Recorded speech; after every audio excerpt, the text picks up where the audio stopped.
what could you possibly want to ask me backstage that has that kind of importance attached to it?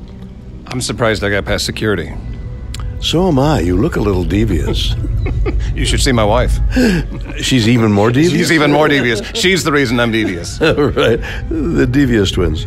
This is a real honor for me to be back with you and for you to be here in Indianapolis again, Bill. Your fans here at Clowes Hall tonight cannot wait to hear your stories. And I know that you have addressed this talking about your upcoming documentary. You can call me Bill. You can call me Bill, which comes out this week.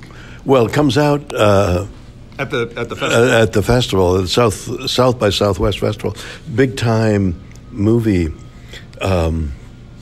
festival, where a lot of people who make movies want to have their films introduced because there's a great deal of prestige attached to it. So the people who produced this documentary were very anxious to get into South by Southwest. So there was a period of time when they, and I guess me, were living on the air. Well, are they going to choose it? Are they going to choose? And they chose this film. And in fact, there's a review of a half a dozen films which are under the aegis films you've got to see.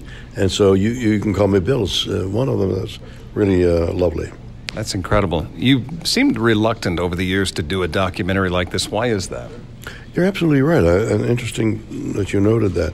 Well, because, the worst thing for me is to see myself on film, so I don't look at myself on film, and I don't see it.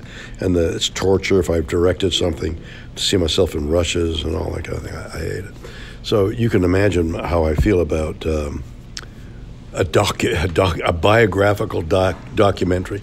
Now I got to go up in front of an audience and talk about me seeing me.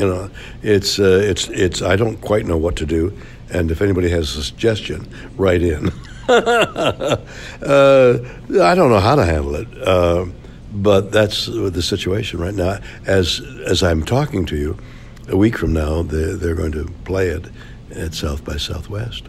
Last question: how are you going to celebrate your birthday this month? What does somebody turning 92 do? I don't know. I know that apparently, because I've forgotten, when I turned 40, I went to bed for 3 days. 40, I mean, that's a transitional time. Sure. Your 30s where you're fulfilling, the passages thing. So your 20s, you're dreaming. 30s, you fulfill it. 40, you're expanding on it. Oh, my God, the only thing's expanding on me is my stomach,